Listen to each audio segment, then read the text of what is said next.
Shalom saudara-saudari. Sebelum memulai renungan pada hari ini, saya ingin menyapa terlebih dahulu. Saya ingin bertanya bagaimana kabarnya hari ini. Bagaimana kabarnya saudara-saudari? Wah, luar biasa ya, sukacita yang luar biasa di dalam Tuhan.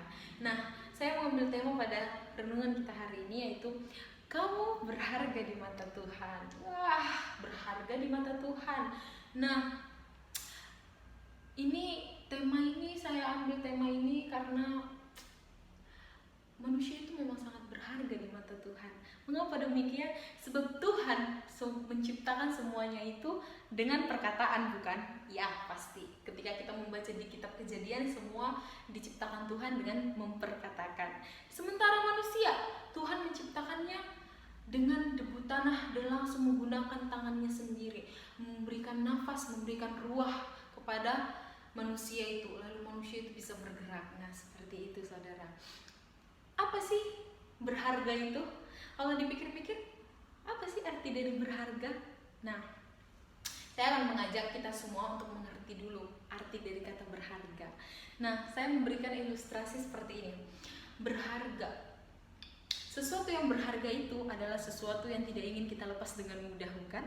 Nah, untuk itu saya memberikan ilustrasi seperti ini. Ketika kita punya satu berlian, satu permata, dan kita dengan susah payah untuk mendapatkan itu.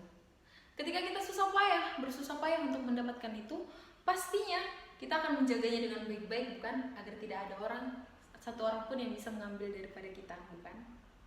Nah, ketika kita bersusah payah menjaga itu, disitulah kita tahu bahwa permata itu sangat berharga bagi kita.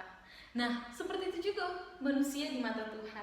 Ketika kita diciptakan langsung dengan tangannya, maka kita berarti sangat berharga di mata Tuhan. Kita sangat berharga, bahkan melebihi semua harta yang di dunia ini. Nah, seperti ilustrasi, mengapa kita sangat berharga di mata Tuhan? Seperti ilustrasi yang satu orang kerasukan itu. Nah, ketika dia kerasukan, semua setan yang ada di dalam tubuhnya, Tuhan lebih memilih memindahkannya kepada 2000 babi. Nah, padahal satu nyawa, 1 dibanding 2000, pasti lebih rugi sebenarnya yang 2000, bukan? Nah, itu pendapat di mata manusia. Tetapi di mata Tuhan, satu nyawa lebih berarti daripada apapun di dunia ini. Nah, seperti itulah kita di mata Tuhan. Kita bernilai, kita berharga di mata Tuhan. Seperti yang dikatakan di dalam Yesaya 43 ayat 4a, bahwa kamu berharga dan mulia dan aku mengasihi kamu. Itu dikatakan di dalam Yesaya 43 ayat 4a. Kita berharga di mata Tuhan sebab kita anak-anak Allah, seperti yang dikatakan di dalam 1 Yohanes 3 ayat 1. Kita adalah anak-anak Allah. Karena kita adalah anak-anak Allah, oleh karena itu Dia mengasihi kita. Apa sih bukti kasih dari Tuhan Yesus? Apa sih bukti kasih daripada Allah mengasihi kita? Nah, dalam Yohanes 3 ayat 16 dikatakan, karena begitu besar kasih Allah akan dunia ini sehingga Ia mengaruniakan anaknya yang tunggal. Dan itu salah satu ayat yang sudah cukup jelas bagaimana membuktikan bahwa kasih Allah besar kepada kita. Nah, untuk itu dikatakan juga di dalam Mazmur 27 ayat 10, sekalipun ayah dan ibuku meninggalkan aku, tapi Tuhan tetap menopang aku.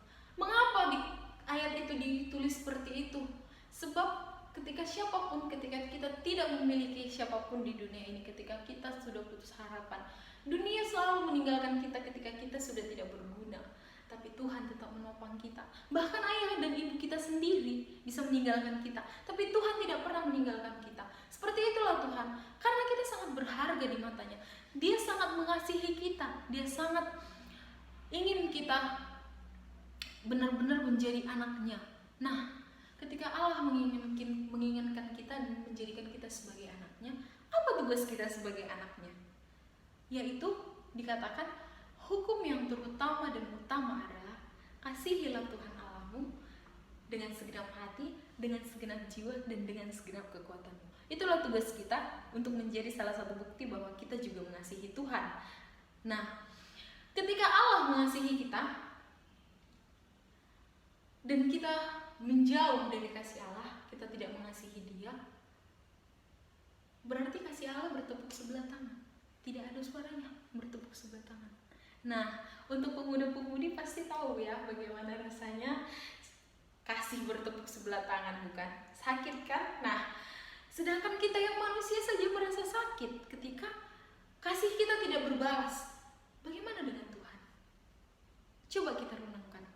Ketika Tuhan kasihnya tidak terbalas, ketika kita tidak membalas kasih Tuhan, kita tidak mengasihi Tuhan sesuai dengan apa yang seharusnya kita lakukan, apa yang menjadi kewajiban kita sebagai anak-anak Allah.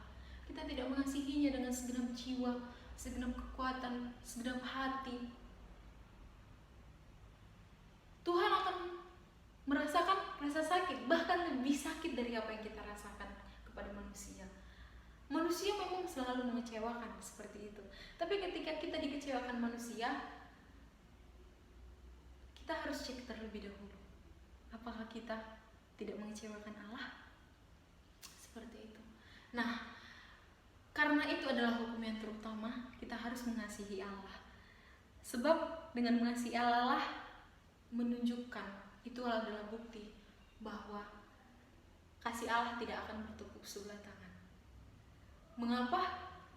Mengapa ya? Seperti ini. Ketika kita sudah berbuat dosa, berbuat banyak pelanggaran, tapi Tuhan tetap menolong kita. Tuhan tetap mengasihi kita. Seperti perumpamaan tentang anak yang hilang. Bapaknya menyebut dia, sementara dia sudah meminta bagian hartanya. Bahkan ayahnya belum meninggal, tapi dia sudah meminta bagiannya. Tapi ayahnya memberikan, bapaknya memberikan apa yang menjadi miliknya. Dan ketika dia sadar bahwa yang dia lakukan salah, dia pulang. Bahkan dia meminta untuk menjadi upahan daripada bapaknya. Tapi bapaknya apa yang dilakukan? Bapaknya justru memberikan dia jubah terbaik dan memberi cincin, memeluk, mencium. Seperti itulah Allah pada kita. Ketika kita sudah menjauh daripada kasih-Nya, tapi dia selalu menopang kita. Tangannya terbuka. Marilah anakku, datanglah kepadaku. Sebab kamu berharga di mataku. Seperti itulah Allah bagi kita. Karena kita sangat berharga di matanya. Inilah renungan yang bisa kita renungkan. Bagaimana kasih Allah kepada kita. Dan semoga kasih Allah tidak bertepuk sebelah tangan bagi kita semua. Shalom, Tuhan memberkati.